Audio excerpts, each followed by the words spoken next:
Bom dia, pessoal. Eu vou explicar um simulado de matemática do 6º ano. Algumas questões que a gente viu durante o ano. Aí eu vou explicar. Como não teve como eu imprimir, então eu vou lendo a questão e vou explicar exemplos semelhantes, certo? Que até mesmo que você não se atrapalhe de fazer depois. Você vê um exemplo semelhante e responde com os exemplos que tem na atividade, certo? Então foi preparado esse simulado com algumas questões que a gente viu durante o ano. Então eu vou ler a questão e vou citar um exemplo semelhante, como é a resolução desse exemplo, certo? Então na primeira questão eu tenho: a soma de 3 parcelas é.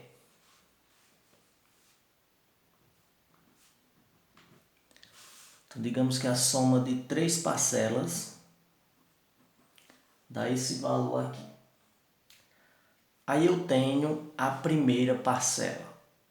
Por exemplo, digamos que é 2.527. E eu tenho a segunda parcela, que é 1.392. Aí eu quero saber qual é a terceira parcela. Então, para eu descobrir a terceira parcela, que somando as 3 deu esse resultado, eu vou somar essas duas e subtrair do total, que é a soma das 3. Aí eu vou obter o resultado da terceira parcela. Então, nessa questão, o primeiro quesito da questão A, quer saber qual é a terceira parcela. Então, vamos somar aqui.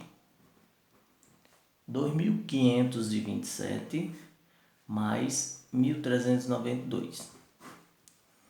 Dá 9, 11, 9, 3. Agora eu vou subtrair do total, que é a soma das 3.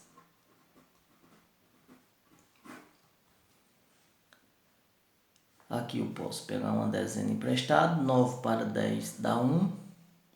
1 para 1 nada. Nada. 2. Então a terceira parcela vai ser 2001. Essa é a letra A. Na letra B eu tenho uma divisão exata. O divisor é 12. O quociente é 13. Qual é o valor do dividendo? Então, nós temos essa relação na divisão, né? Que é o dividendo é igual ao divisor vezes o quociente mais o resto, né? Então, nós poderemos utilizar essa relação aqui. Como a divisão é exata, então o resto vai ser quanto? 0. Não é isso? Então, para a gente descobrir quem é o dividendo nessa divisão, nós vamos fazer o seguinte: o dividendo é o divisor vezes o quociente mais o resto. Então, nós vamos utilizar outros números aqui, né? Eu coloquei os números daqui da atividade. Então, vamos ver com outros números. 16 é o dividendo, quociente 18. 16 é o divisor, quociente 18. Qual vai ser o dividendo? Se a divisão é exata, o resto é 0, né? Então, o dividendo é igual a 16 vezes 18, mais o resto, que é 0. Então, vamos ver. 16 vezes 18 dá 288.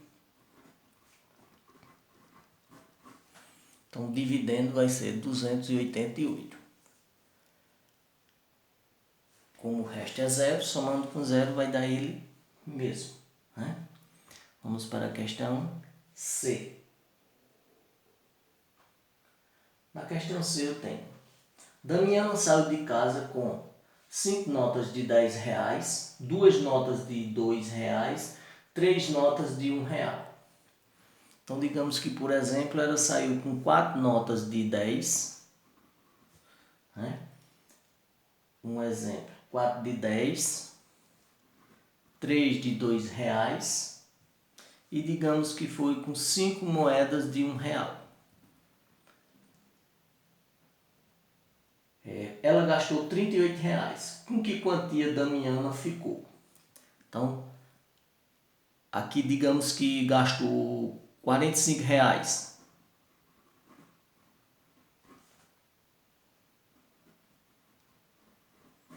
Digamos que foi gasto R$ 45. 4 de 10, 3 de 2 e 5 de R$ 1. Moedas de R$ 1. Então, 4 notas de 10 vai dar quanto? R$ 40. 3 de R$ 2 dá R$ 6. Mais 5 de R$ 1, mais R$ 5.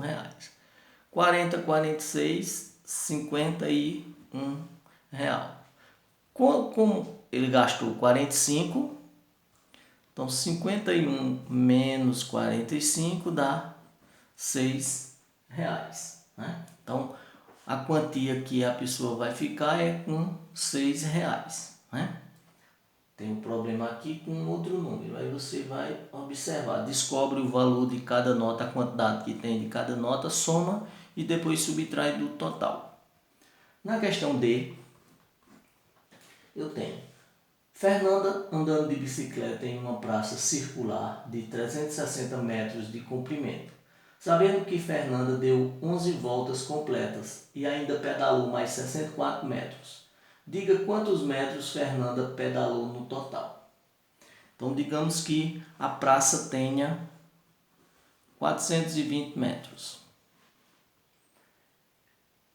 Aí ela deu, digamos que deu 10 voltas.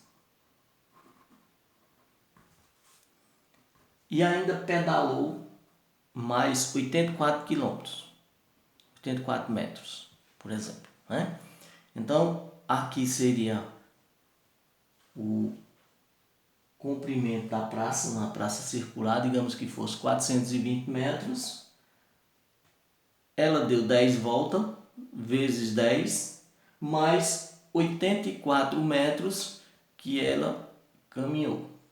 Então, vamos ver quanto ela vai pedalar nesse total, né? Andando de bicicleta, nesse total, desse percurso total circular nessa praça. Então, multiplico 420 por 10, vai dar o quê? 4.200 mais 84 metros que ela pedalou. Então, vai dar 4.284 metros. Seria o percurso que ela fez de bicicleta nessa praça. Vamos para a questão 2.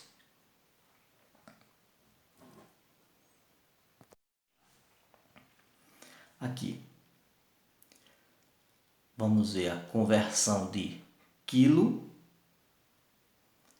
grama para quilo, né? Nós vimos aqui de quilômetros para metro, multiplica por 1000, que é uma unidade maior para uma menor. Então, 1 quilômetro são 1000 metros. Agora, de grama para quilo é de uma grandeza menor para uma maior. Então, 1 quilo são 1000 gramas. Então, transformando de grama para quilo, então eu vou dividir aqui 250 gramas por 1000. Então, eu deixo 3 casas após a vírgula. Então, dá 0,250 quilos, que corresponde a 250 gramas, que é a conversão de uma unidade menor para uma maior. Divide. Se for de maior para menor, multiplica, né? Por exemplo, se fosse de quilo para grama, então eu vou multiplicar por 1000. C. 2 horas e meia em minutos. Então, digamos que eu quero 1 hora e meia em minutos. Nós sabemos que 1 hora são 60 minutos. Então, 1 hora e meia eu multiplico por 60. Se 1 hora são 60 minutos, meia hora é 30. Então, 1 hora e meia vezes 60, eu vou ter 90 minutos, né? convertendo de hora para minuto. Então, vou multiplicar uma grandeza maior para uma menor também. Se fosse de minuto para hora, eu iria dividir. Então, se eu quero 90 minutos eu quisesse em hora, então eu dividiria por 60. D. Temperatura, medida de temperatura. Graus Celsius em Kelvin. Então, digamos que eu tenho 100 graus Celsius e eu quero em graus Kelvin, que é representado pela letra K, né? Então, de Celsius para Kelvin, eu tenho a temperatura aqui, Kelvin, é igual a temperatura Celsius mais 273, né? Esse 263 tem alguns números que tem algumas casas após a vírgula, mas pode trabalhar com ele arredondado. 273. Eu somo com 50. 273 mais 50 vai dar 323 Kelvin, né? Então, para transformar de Celsius para Kelvin, eu somo com 273. Se fosse de Kelvin para Celsius, eu iria utilizar a operação inversa. Eu ia subtrair. Por exemplo, eu tenho 327 Kelvin, eu quero em Celsius, então subtraio de 273. Aí eu teria os 50 Celsius. Na letra E, de litro para mililitro. Aqui eu tenho 2,5 litros, eu quero em mililitros. Então, se eu tenho, por exemplo, 3,5 litros, eu quero em mililitros. Então, é uma grandeza maior para uma menor, então eu vou multiplicar por 1000. 1 litro são 1000 ml, então 3,5 litros vai dar 3.500 mililitros, né? Aqui acrescento os 3 zeros, tem uma casa após a vírgula, elimina um zero. Então fica 3.500. Se eu quisesse de mililitro para litro, aí eu usava a operação inversa da multiplicação, dividiria por 1000. E na letra F dessas conversões de unidade de medida, 3 metros cúbicos em litro. Então digamos que eu quero 5 metros cúbicos em litro. Um metro cúbico corresponde a 1000 litros. Então, se eu tenho 5 metros cúbicos, eu multiplico por 1000, eu vou ter 5.000 litros. Então, se eu tenho um tanque de 5 metros cúbicos, né, eu vou ter o volume dele, então eu vou ter 5.000 litros de capacidade, né? Na questão 3, eu tenho o seguinte: determine os divisores de 20. Né?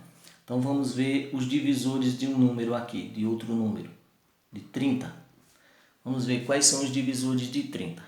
Para eu descobrir os divisores de 30, eu posso fazer o seguinte: 1 vezes 30, né? Pode por 2 vezes 15.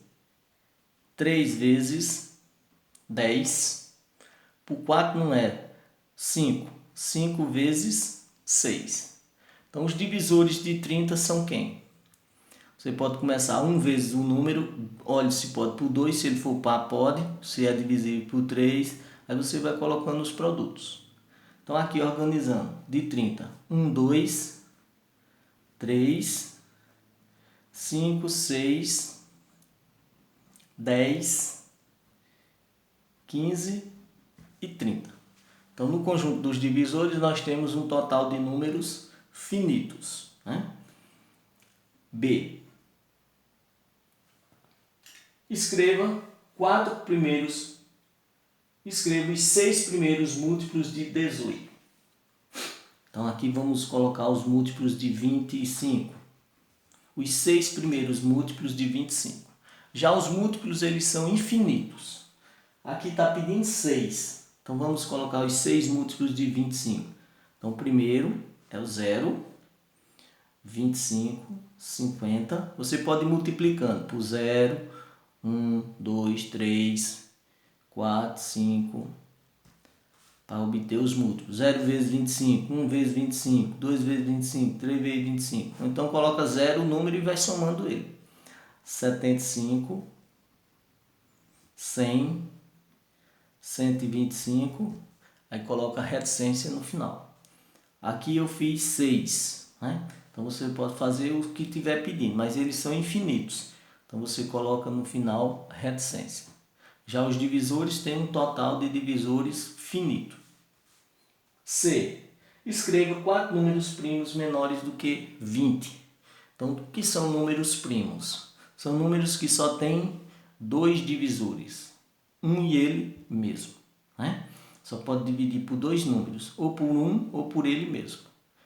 Por exemplo, 5 é um número primo, só pode dividir por 1 e por 5.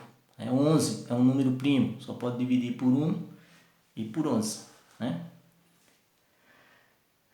Então você vai escrever 4 números primos menores do que 20, né? Por exemplo, se fossem números primos maiores do que 20. Um exemplo, maiores do que 20. Então, digamos, seria 23, 29, 31, 37, 41, 43, 47, né? São infinitos. Aí aqui está pedindo só 4 menores do que 20, que são primos. D. Escreva 4 números compostos maiores do que 20. Que são números compostos. Números compostos é que tem 3 divisores ou mais. Então aqui fica fácil, né? Números compostos maiores que 20. Aí eu vou escrever 3, 4 menores do que 20, né? Então, por exemplo, 10, 15, 18, né? Menores do que 20. Você vai escrever 4 maiores que 20. São quando ele tem 3 divisores ou mais, né? E 8. Aqui são números primos, números compostos menores do que 20, certo? Então, na letra C, você vai escrever números primos menores que 20, 4. São números que só tem 2 divisores. No quarto, na letra D, 4 números compostos maiores do que 20. Compostos é quando tem 3 divisores ou mais. São números compostos. No quarto quesito, nós temos polígonos, né? Então, o que são polígonos? São figuras que têm 3 lados ou mais, né? A única figura que tem o menor número de lados é o triângulo. Só tem 3 lados. As outras figuras têm mais lados do que o triângulo. A menor figura, o menor polígono é o triângulo. Então, o polígono é quando ele tem todos os segmentos de retas fechados que não se cruzam, né? E que eles se fecham, né? E não podem se cruzar.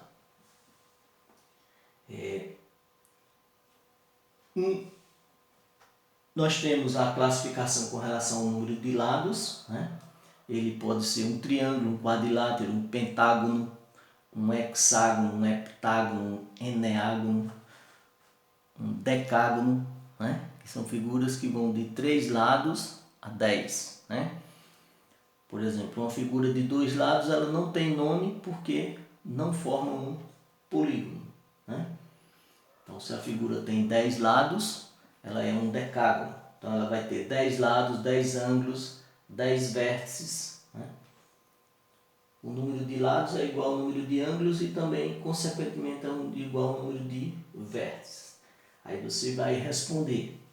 No quarto aqui, por exemplo, na letra A. Um polígono que tem 8 lados. Aqui são 6 lados, né? Mas, por exemplo, um polígono que tenha 8 lados. Um polígono de 8 lados é um octógono, né? Na letra B, um polígono que tem 7 lados, 7 ângulos e 7 vértices. Aí você vai dizer se é um triângulo, um quadrilátero, um pentágono ou um heptágono. Aí você coloca a letra em algarismo romano, se é 1, 2, 3 ou 4. Coloca a letra maiúscula. Na letra C, um polígono regular possui. Né? Então, quando é que o polígono é regular? É quando os lados e os ângulos, todos os lados e todos os ângulos são congruentes. Né? Ou seja, quando eles têm a mesma medida. Né? D. Quantos lados, ângulos e vértices um quadrilátero possui nessa ordem? Né? Então, por exemplo, se for um pentágono, quantos lados, ângulos e vértices um pentágono possui? Então, um pentágono possui 5 lados, 5 ângulos e 5 vértices. Aí você vai responder de um quadrilátero. Na questão 5, é com relação à classificação de ângulos quanto à medida dos lados. Né? Então, com relação à medida dos lados, eles podem ser equiláteros, isósceles e escaleno. Né? Quando o triângulo é equilátero, eu tenho um triângulo equilátero, é quando as 3 medidas são iguais, é chamado de equilátero. Ele é chamado de isósceles quando tem 2 medidas iguais. Então, todo triângulo equilátero, ele também é isósceles. Então, ele é isósceles quando tem pelo menos 2 medidas iguais. Todo triângulo equilátero é isósceles, mas nem todo isósceles é equilátero. E o triângulo que tem as 3 medidas diferentes é chamado de triângulo escaleno. Certo? Então, tem as 3 medidas iguais, é equilátero. 2 medidas iguais, ele é isósceles. E se tiver as 3 diferentes, é chamado de triângulo escaleno ou triângulo qualquer. Aí você tem A, B, C e D para responder com relação a isso. Com relação ao ângulo, o triângulo que tem um ângulo interno medindo 90 graus. Aí como é chamado esse triângulo? Então, se tem um ângulo, nessa questão ainda, se ele tem um ângulo agudo, então é chamado de acutângulo. Se tiver um ângulo menor que 90 graus, é chamado de acutângulo. Se tiver um ângulo agudo. Se tiver um ângulo maior do que 90 graus, é chamado de obtusângulo. Maior que 90 e menor que 180. Então é chamado de obtusângulo. E se tiver um ângulo igual a 90 graus, então é chamado de triângulo retângulo, né? Que tem um ângulo reto, um ângulo de 90 graus. Menor que 90 é acutângulo. Maior que 90 e menor do que 180 é obtusângulo.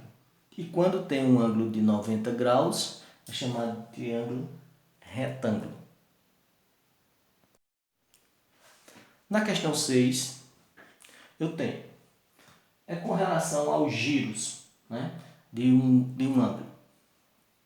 Então, por exemplo, se tem 1/4 de giro, né, que eu tenho um triângulo, tem 1/4 de giro, representa 90 graus. Se for 2/4 de giro, aqui, né, 2/4, ou uma meia volta, né, meio círculo, é igual a 180 graus. Ou 2/4 de volta, ou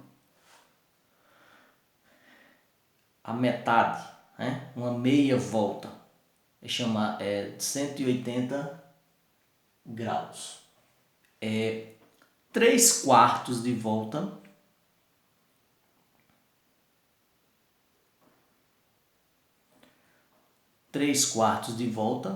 dá 270 graus. Né? 1/4 é 90, 2 180, 3/4 270.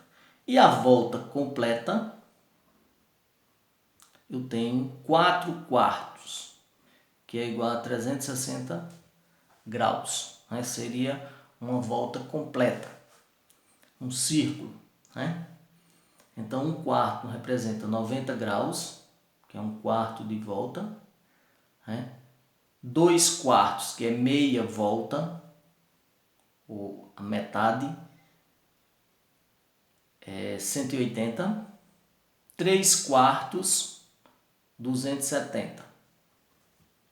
E 4 quartos, que é a volta completa, 360 graus.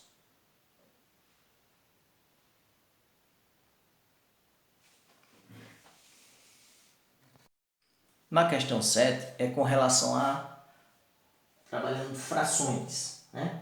Frações equivalentes. Né? Então, o que são frações equivalentes? São frações que representam a mesma parte de um todo. Né? Então, por exemplo, se eu tenho 1/2, né? Uma fração equivalente seria 2 quartos, 3 sextos, 4 oitavos, 5 décimos, né? E por aí vai. Então, quer saber qual das frações abaixo é equivalente a 2 quintos? Então, você vai observar a fração, né? E ver qual é a fração equivalente a ela. Então, por exemplo, você tem uma fração com um número, pode simplificar aqui, por exemplo, 5 por 5 dá 1/2. Ou seja, voltou à fração original, né? A primeira fração.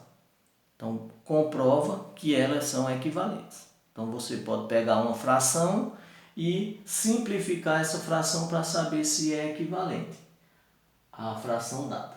No caso, 2 quintos. Você vai ver qual é a fração que é correspondente a ela. Então, você pode simplificar as frações e observar que vai dar igual, né? A fração que ela foi multiplicada por um número qualquer. No caso aqui, 5 décimos foi multiplicado por 5, numerador e denominador, que representa 1/2. Né? A mesma parte de um todo. Na letra B, qual das alternativas representa a fração 35 centésimos em números decimais? Então aqui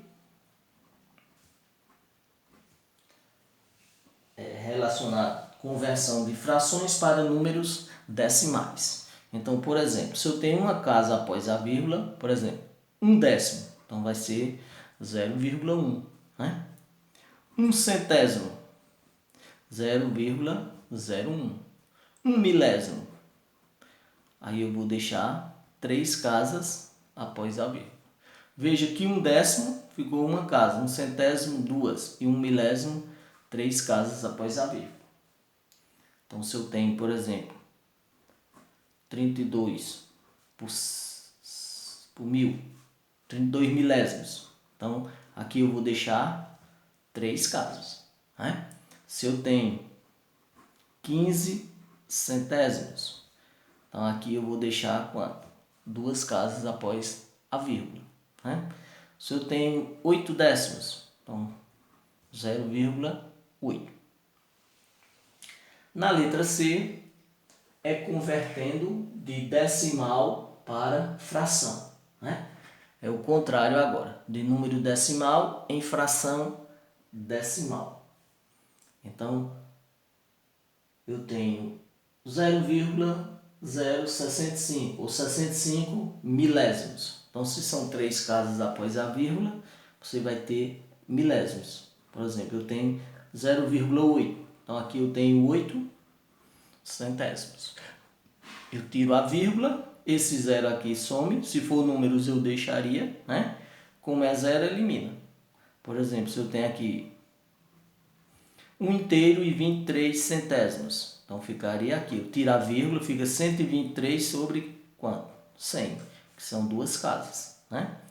Se eu tenho esse número aqui, 123 milésimos. Então, eu vou colocar, tirando a vírgula, esse zero aqui some. Então, 123 sobre 1000. Então, aí você vai converter e ver qual é a alternativa correta de 65 milésimos. Elimina a vírgula. Se tiver algum número antes da vírgula, diferente de zero, você deixa no número. Se for zero, elimina. né? Como aqui eliminou o 0, ficou só o 8. Aqui, como tinha um número antes da vírgula, tirei a vírgula, fica o número inteiro. Nesse caso aqui, tiro o 0, fica 123 sobre 1000. Você vai observar quantas casas tem após a vírgula e colocar abaixo de quantidade de zeros. Na D, transforma as frações em porcentagem, né? Então, transformando em porcentagem, o que é que você vai fazer? Você vai observar o denominador da fração. Aqui. O denominador da fração aqui é 25. Então, 25, eu vou querer o denominador 100, para transformar em porcentagem ou percentagem. Então, qual o número que eu multipliquei por 25 para dar 100? Então, só é dividir 100 por 25, 4. 4 vezes 25, 100. Aí o mesmo eu multiplico 3. 3 vezes 4, 12. 12 centésimos, então fica 12%. Eu coloco o número e o símbolo por cento. Certo? Outro exemplo aqui. Digamos que eu tenho 7 vigésimos. 7 vinteavos. 7 vinteavos, desculpa. 7 vinteavos. 20 para chegar em 100. Vai multiplicar por quanto? Por 5, né? 100 dividido por 20 dá 5. O 7 eu multiplico pelo mesmo número. 7 vezes 5, 35. Então eu vou ter 35%. Quando eu tiver um numerador que o denominador for 100, eu coloco o numerador e esse símbolo que representa os 100%. Certo? Outro número aqui.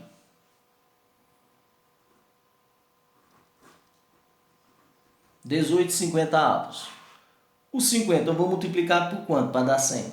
Por 2. E eu multiplico também o 18 por 2, que dá 36. 36 centésimos. Então vai dar 36%. Então nessa questão D, você vai representar na forma de porcentagem. Você converte, multiplica o denominador por um número para dar 100. E o mesmo número que você multiplicou pelo denominador para dar 100, o mesmo número você também multiplica o numerador.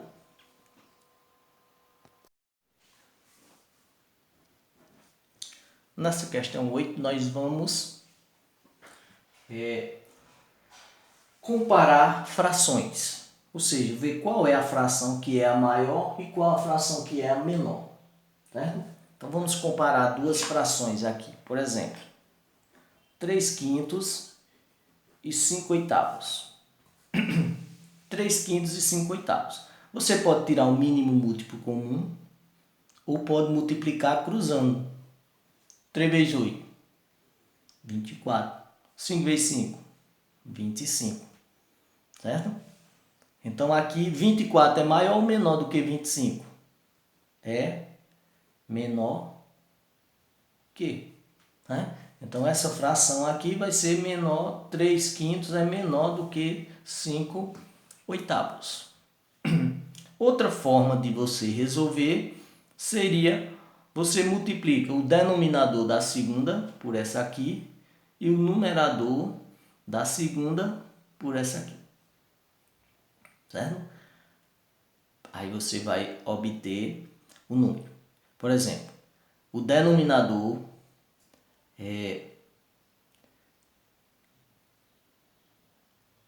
da segunda fração, que é 8, né?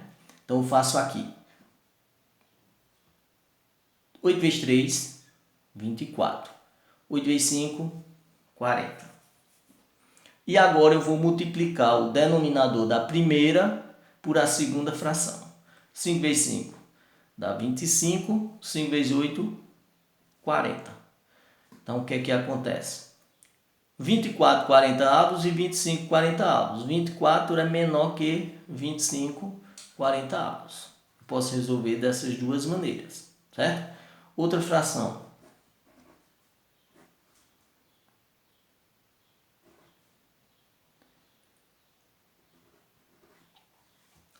Aqui. 7 oitavos e 11 sextos. Aqui eu posso multiplicar cruzando. 7 vezes 6 dá 42. 8 vezes 11, 88. 42 é menor que 88. Então, essa fração aqui vai ser menor que também, né? A outra maneira seria o quê? Eu multiplico o denominador dessa por essa fração e depois o denominador dessa aqui por a outra fração. 6 vezes 7, 42. 6 vezes 8, 48. Agora, 8 vezes 11, 88. 8 vezes 6, 48. Então, o que é que aconteceu? 42, 48 avos e 88, 48 avos. Então, 42 é menor que 88. Outro exemplo.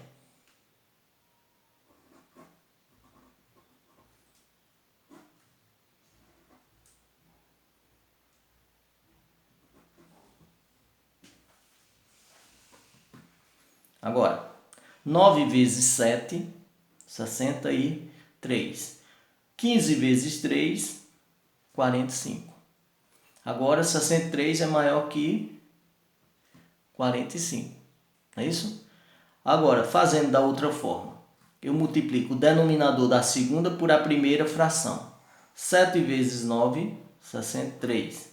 7 vezes 15 dá 35, 105. Né? Agora, eu multiplico o denominador da primeira pela segunda fração. 3 vezes 5, 15, 45 e 105. Aqui, 63, 105 avos é maior do que 45, 105 avos. Né? Outro exemplo.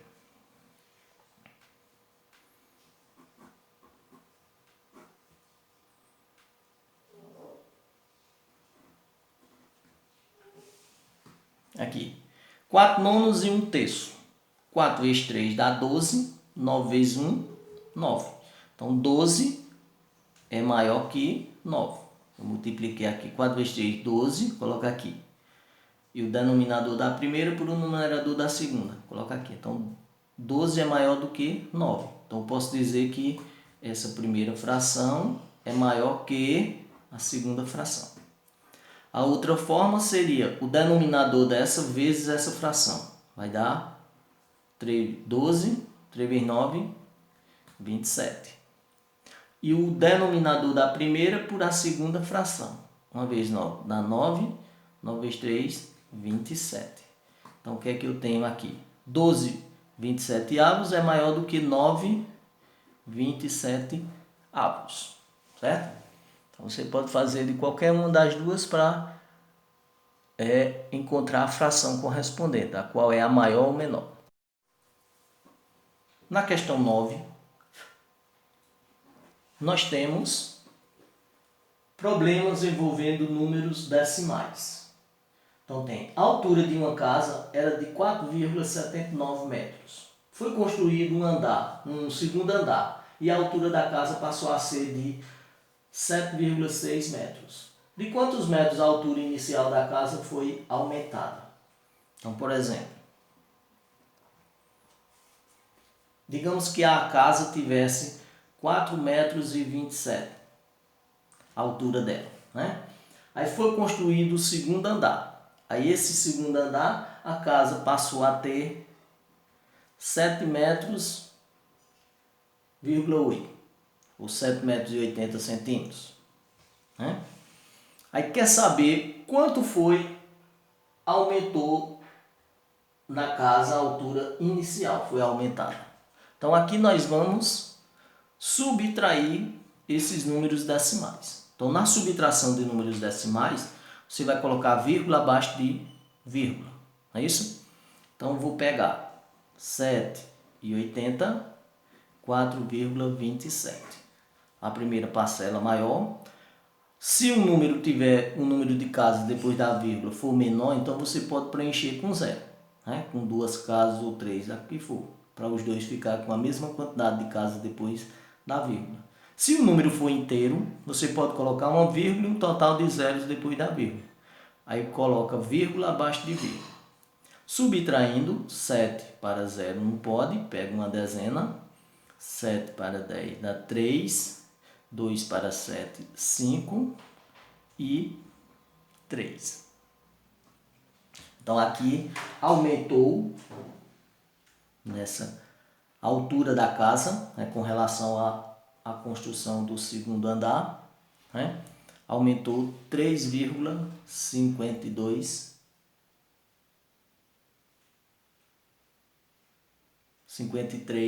metros, ou 3 metros e 53 centímetros, que aumentou na altura da casa com essa construção.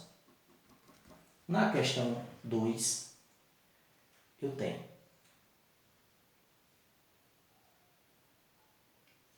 Ronaldo percorreu de moto 42,5 km. Outro motociclista, Renato, percorreu 2 vezes e meia a distância, essa distância. Quantos quilômetros Renato percorreu?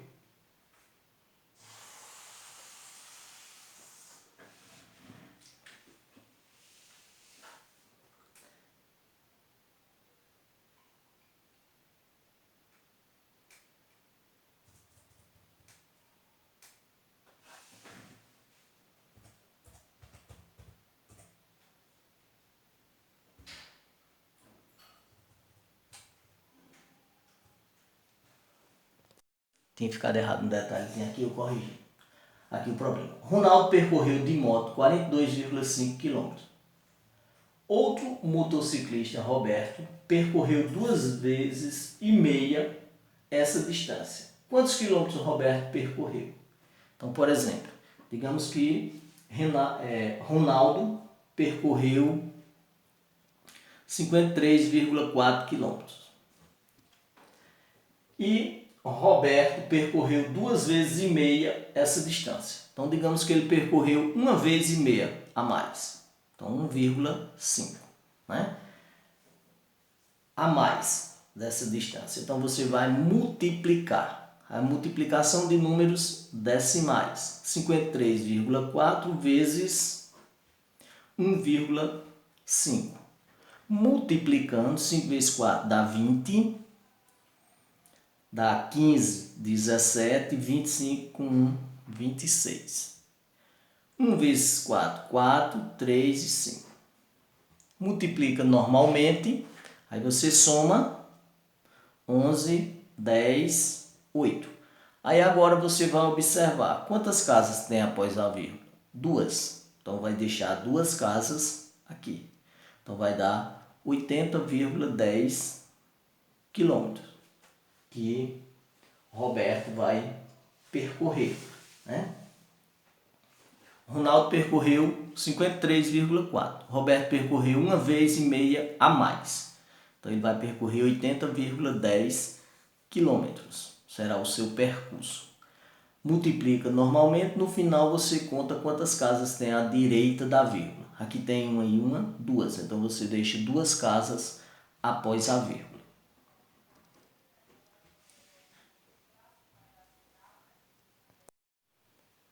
Na questão 3 eu tenho. Sabe-se que 31 gramas de café torrado distribuídos em 124 pacotes iguais. Quantos quilogramas? Vamos ver novamente, aí o terceiro. Sabe-se que 31 quilogramas de café foram distribuídos em 124 pacotes iguais. Quantos quilogramas foram colocados em cada pacote, né? Então vamos ver um exemplo. Digamos que foram 25 quilogramas, né? E foram colocados em 125 pacotes. Aí quer saber quantos quilogramas foram colocados em cada pacote. Então aqui você vai dividir a quantidade de quilogramas pela quantidade de pacotes. Se quiser transformar aqui para grama, multiplicando por 1000, né? Ou como a gente está trabalhando números decimais, pode fazer dessa forma mesmo. 25 dividido por 125. Divido o peso pela quantidade de pacotes que tem. Para saber qual é a quantidade em quilos de cada pacote. Então, dividindo 25 por 125, não dá. Coloca 0 e 0, no quociente. Né? Coloca 0 no dividendo e 0, no quociente. 250 vai dar 2, que dá 0. Então, cada pacote vai ter 0,2 kg. Ou, se eu multiplicasse por 1000, né, daria 200 gramas em cada pacote. Na questão 4, eu tenho a milha é a unidade usada para medir distâncias. Ela equivale a cerca de 1,6 km. Se cada carro percorre 288 km, quantas milhas terá percorrido? Então vamos ver aqui. Uma milha dá 1,6 km. Uma milha. Então, digamos que uma pessoa percorreu 320 km.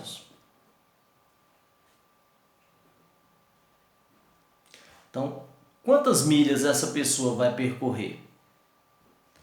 Digamos que ela percorreu 320 km. Se uma milha é igual a 1,6 km, então ela percorreu 320 km. Então, o que é que nós podemos fazer? Nós vamos dividir 320 por 1,6. É a divisão de número natural, número inteiro, por um número decimal. Então vamos ver. Para tirar essa vírgula aqui, uma casa após a vírgula, aqui eu posso multiplicar os 2 por 10. Então se eu multiplico os 2 por 10, acrescento um zero aqui e a vírgula vem para cá. Vai ficar 16. 32 dividido por 16 dá 2, que dá 32 para 32, nada. Sobrou quanto? Sobrou 2 zeros, então vai vir para onde? Para o quociente. Né? Então, 320 quilômetros é igual a 200 milhas. Corresponde a 200 milhas. Então, você vai dividir a quantidade em quilômetros, né, pelo valor que é uma milha. Para tirar essa casa aqui após a vírgula, eliminar a vírgula, você pode acrescentar um zero no dividendo, certo? Nessa questão 10, nós temos: resolva os problemas envolvendo números fracionários. Numa fruteira existem pêssegos, laranjas e bananas. Se 2/5 das frutas são pêssegos, 1/4 são laranjas. Quantas são as frutas nessa fruteira? Então, nós vamos calcular primeiro a quantidade de laranjas e pêssegos. Né? Então, aqui eu tenho um exemplo: 1/5 são os pêssegos e 1/3 são as laranjas. Aqui eu vou tirar o mínimo múltiplo comum. Como esses números são primos, eu posso multiplicar um pelo outro. Se eles forem consecutivos, pode multiplicar também, certo? Ou então você pode multiplicar em todo caso. Aí no final você pode simplificar a fração. 5 vezes 3, 15. 15 dividido por 5 dá 3. 3 vezes 1, 3. 15 por 3 dá 5. 5 vezes 1, 5. Repete o denominador, que é 15, e soma. Então, eu vou ter 8/15 avos. Representa o total de pêssegos e laranjas. Para a gente descobrir as bananas, aqui digamos que foi 21 bananas, né? Eu vou subtrair da fração inteira. Quem é a fração inteira? 15 avos. Então, aqui eu vou ter 7/15 avos. Então, 7/15 avos representa o número de bananas, as frações das bananas. Então, aqui eu tenho o seguinte: 7/15 avos é igual a 21 bananas. Para eu descobrir uma parte do todo, que é 1/15, eu divido 21 por 7. Vai dar quanto? 3. Então, 1/15 representa 3 bananas. Se eu quero saber o total de frutas que tem nessa fruteira, eu vou pegar a fração inteira agora, que é 15, e multiplicar por 3. Se uma parte representa 3 frutas, 15 partes vai representar 45 frutas, né? Então, o que é que eu fiz primeiro? Eu somo a fração que representa o número de pêssegos e laranjas, né? Tiro o mínimo, múltiplo comum aqui você pode multiplicar nesse caso, né? Aqui no problema também vai poder multiplicar, ou pode tirar o MMC, pode ser pelos múltiplos ou pela decomposição em fatores primos, né? Que eu multipliquei. Divido pelo denominador, o resultado multiplica pelo numerador. Repete o denominador e soma os numeradores. 15 por 5 dá 3, 3 vezes 1, 3. 15 por 3 dá 5, 5 vezes 1, 5. 3 com 5 dá 8, 15avos. Para descobrir a fração das bananas, subtrai da fração inteira. Olha o denominador, 15. Então o numerador vai ser 15. 15 menos 8, 7. E repete o denominador, 15.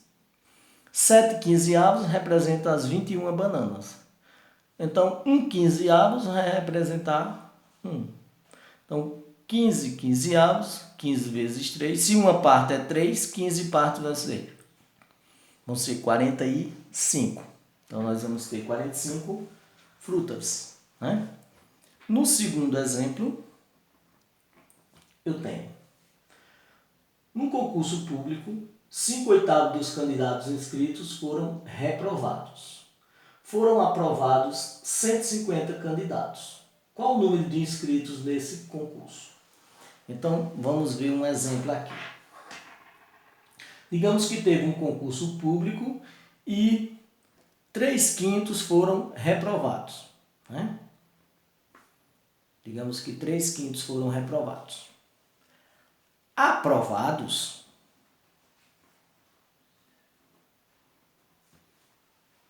digamos que foi 80 foram aprovados. Então, 3/5 foram reprovados. Então, qual é a fração que está faltando aqui que vão ser os aprovados? O que é que eu faço? Eu vou pegar a fração inteira. Quem é a fração inteira aqui? 5/5 menos 3/5. Repete o denominador que é 5. 5 menos 3, 2. Então, 2/5 foram aprovados. É isso? Então, aqui nós temos 3/5 foram reprovados. Então, a fração que está faltando para chegar inteira é quanto? 2/5. Se eu sei que 2/5 representa 80 pessoas que foram os aprovados, aí eu vou descobrir qual o número de inscritos nesse concurso. É semelhante à primeira. Você vai descobrir uma parte do todo, né? Aqui você vai ter 2/5 que representa 80. Aí eu descubro 1/5 que vai representar 80 dividido por 2, 40. Então, duas partes do todo que foram os aprovados são 80. Uma parte do todo, 80 dividido por 2, 40. Agora eu quero saber o total de inscritos. 5/5, se uma parte é 40, 5 partes. 5 vezes 40, 200. Então, 200 pessoas se inscreveram. 80 passou e 3/5 foi reprovado, seria 3 vezes 20, 3 vezes 40, 120 que foram reprovados, né? Quiser saber os reprovados, seriam 120. No terceiro exemplo, eu tenho. Terceiro exemplo, vamos ver aqui. Numa pesquisa feita numa sala de aula, observou que 1/3 dos alunos preferem ciências exatas. 1/4 preferem ciências humanas. Com isso, foram ouvidos 28 alunos nessa sala. Qual o total de alunos nessa sala? Então, vamos ver aqui nessa questão o que é que nós temos. Então vamos ver aqui um exemplo. 3/4 preferem ciências exatas e 1/5 prefere as ciências humanas.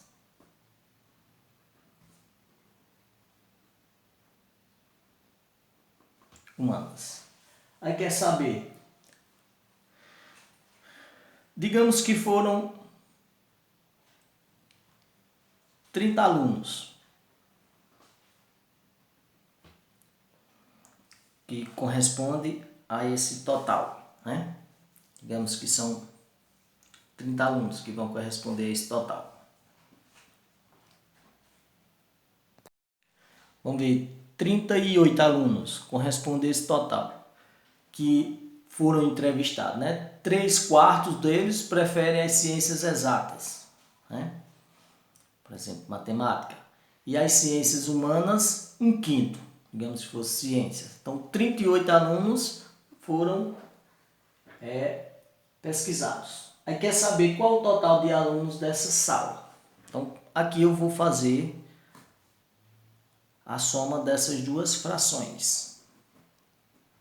Aqui, como são números consecutivos, eu multiplico.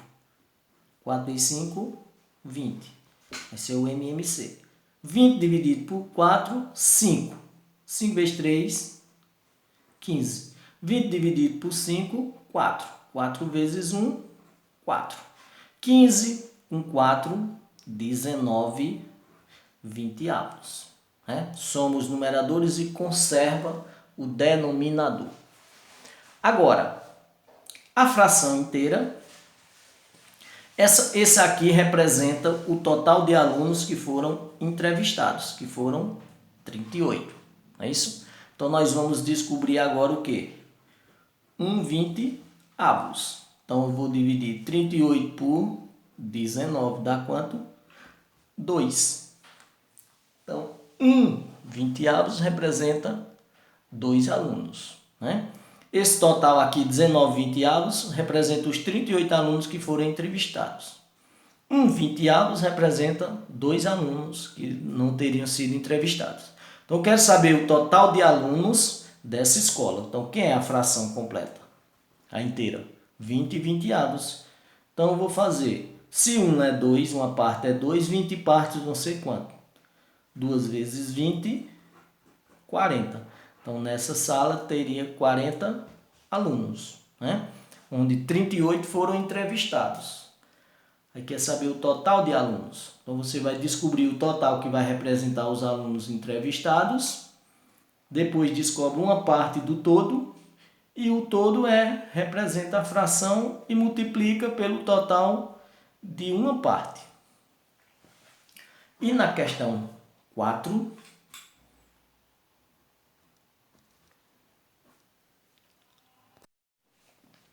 nessa última questão aqui, de uma dívida paguei 4 cêntimos. Estou devendo ainda R$ 2.400. De quanto é a minha dívida? Então, nós temos um exemplo aqui. Então, de uma dívida paguei 5/8. Foi o que eu paguei.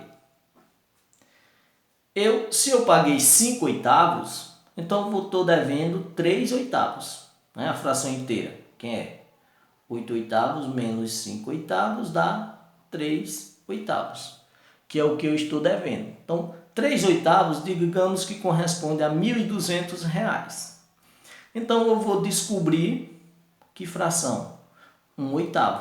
Então, eu divido 1.200 por 3, que vai dar 400. Aí, para eu saber a dívida que eu estou devendo, a dívida total, né? Quem será a fração inteira? 8/8. Paguei 5/8, fiquei devendo 3/8, que corresponde a R$ 1.200. Descubro 1/8 para depois descobrir a fração inteira. Então, 400, 8/8, 8 vezes 400, 8 vezes 4, 32. Vai dar R$ 3.200. Então, minha dívida total seria de R$ 3.200. Bom, pronto, gente. Então, vocês vão responder essa atividade aí, esse simulado, né? Eu fiz alguns exemplos citei uns exemplos semelhantes, como é que faz a resolução. Aí vocês respondem e depois enviam. Bom dia.